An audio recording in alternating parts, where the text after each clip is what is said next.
Hey you, it's Krystine, the Beauty Pro coach, host of the Beauty Pro podcast, and today we are talking about marketing. But not just any kind of marketing, we're really going to be focused on strategic marketing. And strategic marketing falls along my favorite topic of public relations, how to be more intentional on how to promote your salon, promote your business, promote yourself as a beauty or barber pro.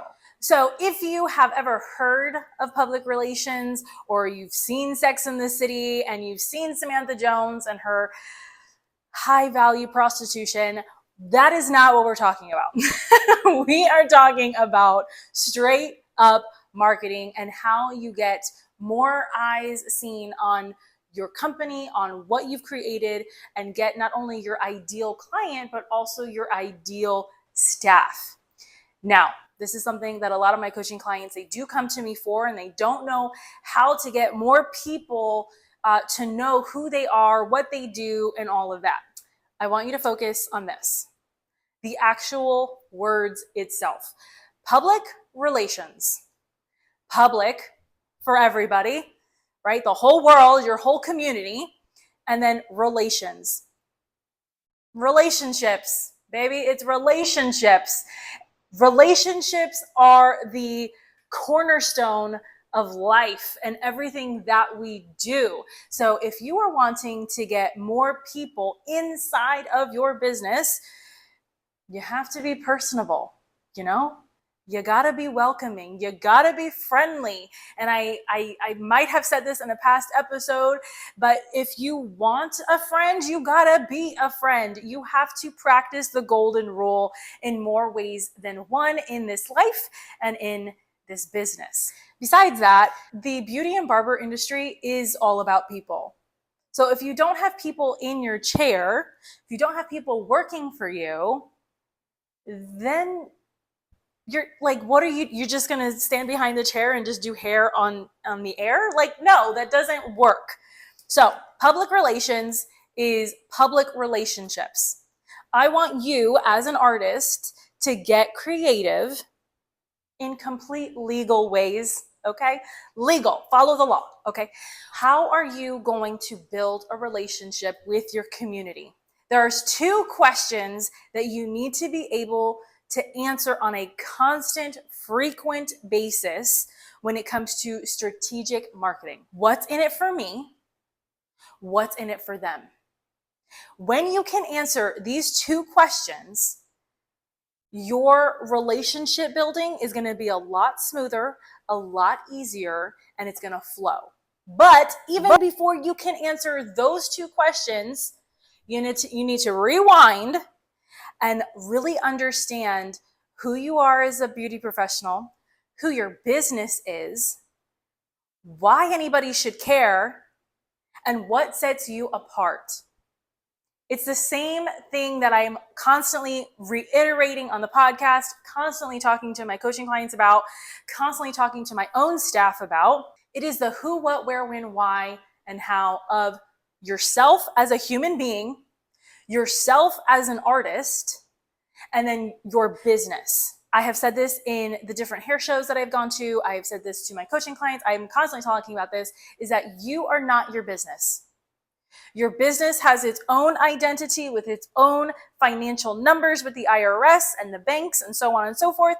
And you have your own social security number, your own banking information, hopefully, and all of those identifiers. You are not one and the same. A good example is Britney Spears, the singer, versus Britney Spears, the human being. Two very different people, to the point that there is mass hysteria that there is a clone of Britney. Like, come on, guys. Let's be real. Okay, so back to what we were talking about with public relations. You want to be able to build connections and sustain those connections. Connections, relationships, partnerships, whatever word you want to use that's going to make you feel better about yourself, use that word, but know that it is a relationship. It is a professional relationship that the boundaries need to be set from the get-go. So 3 points I want you to really get before you decide to get involved with any partnership, any collaboration, you do any in-salon event. I want you to really capture these 3 points. First point is do your research. Do your research, study, get to know who the audience is that you want to target most. Let's say you want to do a charity event for domestic violence victims. You yourself have never had any experience of domestic violence, but that you have a heavy heart for that particular audience. Research your local community. Wherever your salon or spa or barber shop is located, see if there's any charities, any events specifically targeted to those people. Understand that there's going to be a different way of communicating. You're not going to be able to mass announce what you're doing because a lot of these situations, as far as domestic violence is concerned, is very hush-hush. Right? They're very much protected against people who can harm them. So you don't want to be blasting them online and saying all of these wonderful things just so that you can make a pretty penny. Okay? Do your research. Once you get the research done and you know more or less your audience, we're going to stick with the domestic violence example, you're going to speak in language that they understand. You're going to talk in their words, not yours. You may be going into this thinking, oh, I will make money on some used and abused people. No, get that out of your heart, your mind, everything. You need to go into it thinking, I am going to service my community. I'm going to help these people in need. I may or may not win as far as money is concerned, but at least I'm going to be able to sleep at night and maybe people will know about my business. Here's the reality. A lot of times you have to lose before you can win.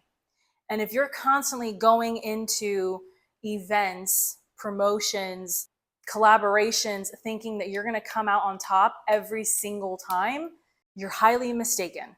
Especially when it comes to collaborations. Yes, you can absolutely refer back to those questions of what's in it for you, what's in it for me, so that it could be a match, but be mentally prepared that this event, you may not reach the goal that you're going for, but you will get another goal like brand awareness instead of financial victory. The second point, all of that was the first point, but now we're going to go to the second point. The second point is you're going to reach out to that organization. You're going to talk to them, maybe take them out for a cup of coffee, whoever's in charge. Offer them a free service in the salon. You need to build a relationship with that person where it's understood that, hey, I want to be a part, I want to give back to your organization. I want this to be a two-way street, but I need to know where you need help most. Doing it this way, it's a very selfless way. You may be watching this and you're like, that's a lot of work and effort. I just want it to be a quick done deal. Guess what, baby doll? It is never a quick and done deal. Not even this production of this podcast is a quick and done deal. I know, I make it look easy. Thanks. Nothing is ever that way. So you have to put in the work for the event, the collaboration to look seamless, easy, and a breeze. And then the third point, which is more or less a blending of what I just finished talking about in this whole episode right now, is that has to be a two-way street. You both have to be able to win something, even if it's just brand awareness, and you both have to be able to establish a relationship where you can refer each other to, your services.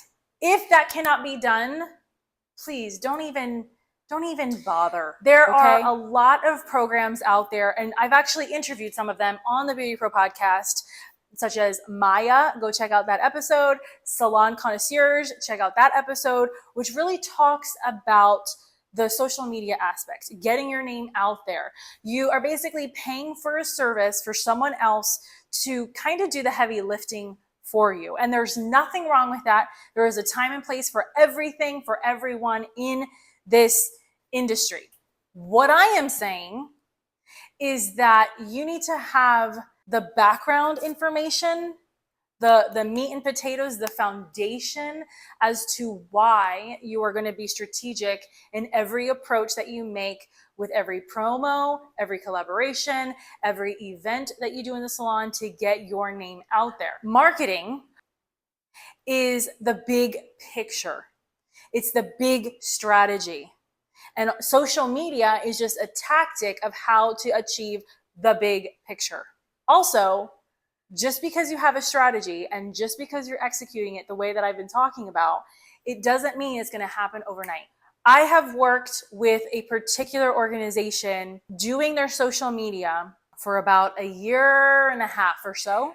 And through that whole time, it is only now, a year and a half later, that they are finally seeing fruit. I know people watching this, whether you're a small business owner, you are in a PR firm, whatever it may be, you may or may not agree or disagree with me, but I am telling you my experience with my client doing this particular strategy. In my own salon, it has taken probably, when I first started doing it, probably a year, 2 years, because we were right at the start of when all of the social media stuff was happening, that it was starting to take effect. That was before the algorithm became what it was today. It is before Google took off so incredibly. Like, it was right at the beginning of Facebook, right at the beginning of Google, and we were growing at a massive pace. Now things have settled and it's a little different, and so you got to be more strategic in how you approach. The big deal is that what I really want you to understand and get is that anything good and long lasting takes time. Oh, but what about those people who go viral? Okay, they are a blessing. They are the exception to the rule. You, my dear, are the rule. Everything we're talking about is about relationships, okay? You need to be able to understand that before you can move forward. If you can't answer those things, you're going to have a big problem. Your messaging is going to be a little shaky. It's going to be off. It is a constant reevaluation all the time. Even for me as a BeautyPro coach, as the host of the podcast, all of that, it's a constant reevaluation, okay? There's nothing wrong with that. That's a good thing.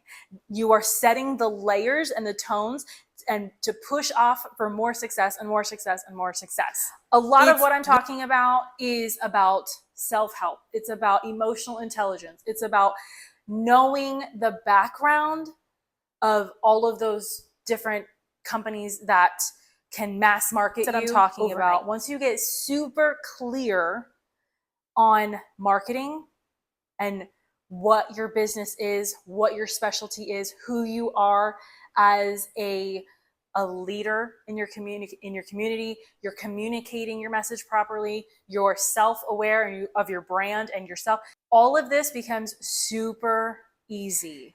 If this video has helped you in any way, shape, or form, if you have listened to the podcast on Spotify or Apple Podcasts and you are loving what I'm putting down, please leave a comment under this video, leave your ratings and reviews. I need to know this. Your feedback makes it all the more gratifying for me to be able to keep producing, keep teaching, keep showing you the tips and tricks of the trade as far as marketing goes, communication, leadership, self-awareness, all of that. I greatly appreciate it and I want to know all about it. So leave your comments under the video, go subscribe to the channel, tell all your beauty besties about the BeautyPro podcast, and I can't wait to talk to you soon.